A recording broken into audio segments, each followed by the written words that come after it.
नमस्कार and welcome students. Doctor Devendra Sharma, सहायक आचार्य समाजशास्त्र, राजकीय महिला महाविद्यालय शादुलशहर से आपका इस वीडियो के अंदर एक बार फिर से स्वागत है। आज इस वीडियो के अंदर हम पढ़ने जा रहे हैं समाजीकरण के सोपानों के बारे में। जो जॉनसन के विचार हैं, जॉनसन ने पार्सन्स के द्वारा प्रस्तुत समाजीकरण के विभिन्न सोपानों का वर्णन किया, जिसमें प्रमुख रूप से 4 सोपानों के लिए विशेष रूप से उल्लेख उन्होंने किया है। तो उसके बारे में आज हम इस वीडियो के माध्यम से पढ़ने जा रहे हैं। आपसे निवेदन रहेगा कि हमारे वीडियो को लाइक शेयर ज़रूर करते रहें, चैनल को बेल आइकन दबाकर सब्सक्राइब करें, व्यूज़ दें ताकि सारी वीडियोज़ आप तक पहुंच सकें। तो आइए हम समाजीकरण की प्रक्रिया के इस वीडियो के माध्यम से समाजीकरण की प्रक्रिया के बारे में जानने का प्रयास करते हैं।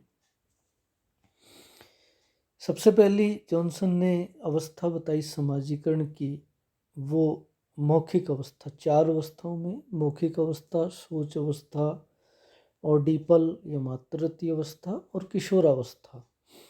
सबसे पहली अवस्था इसमें है मौखिक अवस्था, जो कि 0 से लेके 1.5 वर्ष तक चलती है। ये कहा गया है कि ये समाजीकरण की सबसे प्रारंभिक अवस्था है, जिसमें बालक को सर्दी, गर्मी, भूख, प्यास, गीलेपन का असुविधाओं का सामना करना होता है और वह अपनी संवेदनाओं को अपने मुंह के हाव भाव के माध्यम से रोकर, चिल्लाकर प्रकट करता है। इसलिए मुंह के हाव भाव के माध्यम से प्रकट करने के कारण इसको मौखिक सोपान या मौखिक अवस्था कहा गया है। बालक का संबंध परिवार के प्रत्येक सदस्य से न होकर माता से होता है। परिवार के अन्य सदस्यों के लिए वह केवल खिलौना मात्र होता है। प्रारंभिक समय में वह अपने और माँ के बीच भेद नहीं कर पाता। कुछ समय बाद में उसे माँ के शरीर से सुख की अनुभूति होती है और धीरे धीरे बालक भूख पर नियंत्रण करना सीख लेता है। तो इस प्रकार से बालक का जो इस अवस्था के अंदर है, वो इन स्थितियों में समाजीकरण है वो होता है।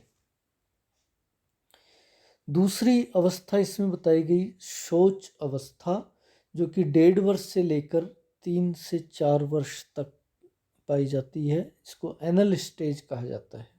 ओरल स्टेज के बाद में एनल स्टेज। इस अवस्था के अंदर ये कहा गया कि ये भारत के अंदर ये अवस्था, ये कहा गया कि 3 से 4, 5, 6 वर्ष तक भी चल सकती है, 1.5 वर्ष से। पश्चिमी समाजों में ये 1 से 3 वर्ष तक की अवस्था देखी जा सकती है।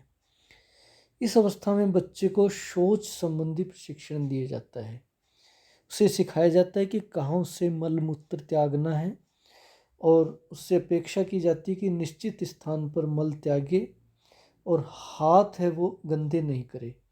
यदि बालक उचित व्यवहार करता है तो माता जो है वो उसको स्नेह करके एक तरह से पुरस्कार देती है, और यदि बालक व्यवहार उचित नहीं करता है तो माता उसे डांटती है।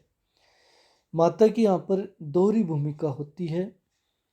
एक तो बालक का वो परिवार में प्रतिनिधित्व करती है, दूसरी वो बालक की ज़रूरतों को पूरा करती है।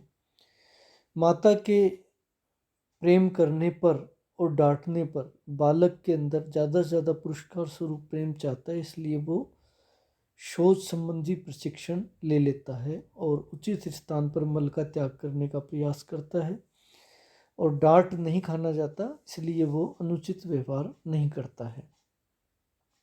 ये कहा गया कि माता जितने अधिक सामाजिक मूल्यों से परिचित होती है, बच्चे का भी उतना ही अधिक अच्छा प्रशिक्षण होता है। बच्चे के लिए माँ एक साधक नेता के रूप में होती है। साधक नेता से मतलब है इंस्ट्रूमेंटल लीडर।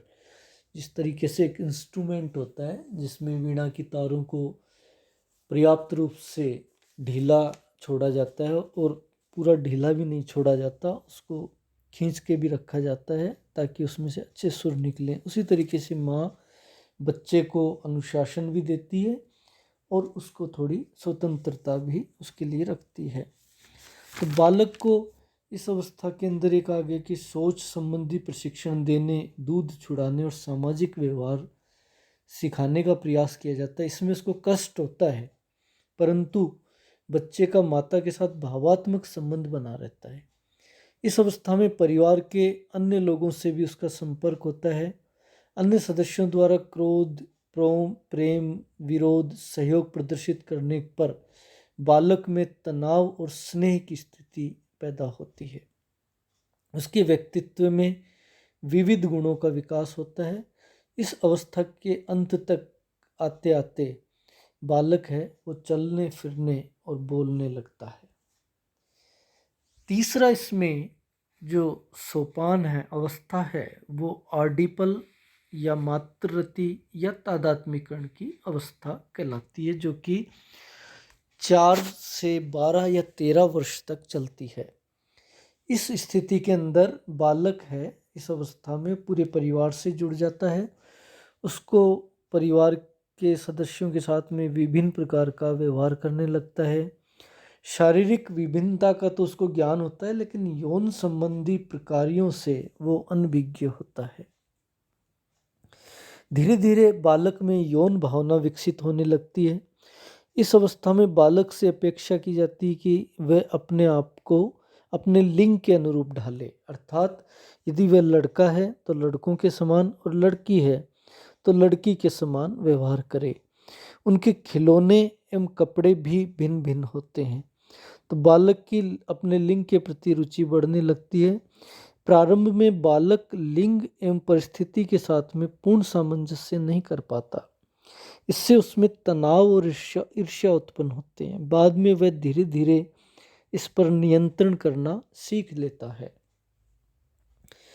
इस अवस्था के अंदर 6 वर्ष की आयु के बाद बालक में यौन भावना कुछ अधिक विकसित होने को होती है और उसमें ऑडिपस और इलेक्ट्रा कॉम्प्लेक्स है, इसके फलस्वरूप उत्पन्न होते हैं। ऑडिपस कॉम्प्लेक्स वह कॉम्प्लेक्स है, फ्रायड ने लिखा है कि लड़के में उत्पन्न होने वाली भावना जिससे वह अपने माँ के प्यार पर एकाधिकार चाहता है, और इलेक्ट्रा कॉम्प्लेक्स लड़की में उत्पन्न होने वाली भावना जो अपने पिता के प्यार पर एकाधिकार चाहती है। और वे अपने माता पिता से भी ईर्ष्या करने लगते हैं कि वो उनसे ही प्रेम करे, अन्य किसी से नहीं। तो ये कहा गया कि इस प्रकार से इस स्थिति के अंदर इलेक्ट्रा और ऑडिपल कॉम्प्लेक्स उत्पन्न होते हैं। इस अवस्था में बालक का 2 प्रकार से तादात्म्य स्थापित होता है। एक तो उसका सामाजिक भूमिका से तादात्म्य और एक सामाजिक समूह से तादात्म्य। सामाजिक भूमिका से तादात्म्यकरण करने के लिए वह अपनी भूमिका से संबंधित योग्यता अर्जित करता है, अपने पिता, भाई, संबंधियों की अपेक्षाओं के अनुरूप भूमिका निर्वाह करता है अपने लिंग के प्रति। और सामाजिक समूह से तादात्म्यकरण करने के लिए परिवार, समलिंगी साथी, मित्रों की अपेक्षाओं के अनुरूप कार्य करता है। वह परिवार में भी पिता भाइयों से लिंग के अनुरूप, भाई बहनों से संतान के अनुरूप तथा पूरे परिवार से एक सदस्य के अनुरूप तादात्म्य स्थापित करता है। एक सफल तादात्म्य के लिए ये कहा जाता है कि लड़के को पिता और लड़की को माता का पूरा प्रेम है वो प्राप्त हो, बच्चे का परिवार के उस सदस्य के साथ घनिष्ठ संबंध हो जिसे वह आदर्श मानता है। पिता को लड़का आदर्श बनाए ऐसा प्रयास माता को करना चाहिए। पिता का माता से सम्मानजनक व्यवहार होना चाहिए। इन परिस्थितियों में बच्चे को भावनात्मक सुरक्षा मिलती है, उसमें कुंठा, तनाव आदि उत्पन्न है वो नहीं होते हैं। चौथी स्थिति महत्वपूर्ण स्थिति है, वो किशोरावस्था, जो कि 12 वर्ष से लगभग प्रारंभ हो जाती है और 18 वर्ष तक रहती है। किशोरावस्था के अंदर ये कहा गया कि यौवन प्रारंभ होने की अवस्था है ये, और इस अवस्था के अंदर ये कहा गया कि संकटकालीन स्थितियाँ उत्पन्न होती है। व्यक्ति, बच्चा अपने अभिभावक के नियंत्रण से भी मुक्त होना चाहता है, उसके शरीर में तेजी से परिवर्तन आने लगते हैं। एक और वह स्वतंत्रता चाहता है तो दूसरी ओर उसी स्वतंत्रता से भयभीत रहता है। यदि उसे यौन संबंधी स्वतंत्रता दी जाए तो वह तनाव महसूस नहीं करता, परंतु यौन व्यवहार नियंत्रित किया जाता है समाज के द्वारा। इस स्थिति में व्यक्ति को सांस्कृतिक मूल्यों से भी परिचित करवाया जाता है। ये अवस्था है जो कि व्यक्ति समूह के साथ अपेक्षित व्यवहार करना सीखता है, उसके विचारों में तर्क उत्पन्न होने लगता है, वह परिवार के साथ साथ मित्रों तथा नए अपरिचित सदस्यों के संपर्क में आता है। वह अपने जैविक अभिप्रेरणाओं के अनुरूप मनोभावों को पूर्ण करने के लिए मित्रों में ज़्यादा से ज़्यादा समय अपने सम जो आयु के जो बच्चे हैं उनके साथ ज़्यादा समय व्यतीत करता है। किशोरावस्था में व्यक्ति के मूल व्यक्तित्व का निर्माण हो जाता है। आगे इसमें परिवर्तन करना बहुत कठिन कार्य है। इस अवस्था में बालक सांस्कृतिक निषेध अर्थात टेबूज, सांस्कृतिक निषेधों को कहते हैं टेबूज, और यौन निषेध अर्थात इंसेस्ट का पालन करना सीख जाता है। यौन संबंधी जो व्यवहार है उसको नियंत्रण करना इंसेस्ट कहलाता है, यौन निषेध। और सांस्कृतिक निषेध अर्थात अपने लिंग के प्रति जिस प्रकार का उसका चाल ढाल होना चाहिए, जिस प्रकार का उसका पहनावा होना चाहिए, जिस प्रकार की उसका हाव भाव होने चाहिए, वे सारे के सारे सांस्कृतिक निषेधों की श्रेणी में आते हैं। तो ये टेबूज का पालन करना वो सीख जाता है। पश्चिमी समाजों में किशोर आर्थिक क्रियाओं में भाग लेने लगते हैं और किशोरावस्था ऐसी स्थिति होती है जिसमें नैतिकता की भावना उत्पन्न होने लगती है। सांस्कृतिक मूल्यों और व्यक्तिगत अनुभवों द्वारा आत्मनियंत्रण की क्षमता उत्पन्न होती है। अतः किशोरावस्था ही व्यक्ति के समाजीकरण की महत्वपूर्ण अवस्था मानी गई है। इसमें व्यक्तित्व का निर्माण किशोरावस्था में तर्क के माध्यम से होता है। समाजीकरण की प्रक्रिया यद्यपि आजीवन चलती है आगे अन्य स्थितियों में भी, परंतु व्यक्ति के किशोरावस्था के बाद में होने वाले समाजीकरण से वह सरलतापूर्वक सामंजस्य करने लगता है, क्योंकि बाद में उसके द्वारा संपादित की जाने वाली भूमिकाएं पहले की भूमिकाओं से प्रत्यक्ष या परोक्ष रूप से जुड़ी होती है। अतः समाजीकरण की प्रक्रिया स्वाभाविक स्वचालित हो जाती है। इस प्रकार से ये 4 अवस्थाएं महत्वपूर्ण अवस्थाएं हैं बालक के समाजीकरण की। धन्यवाद।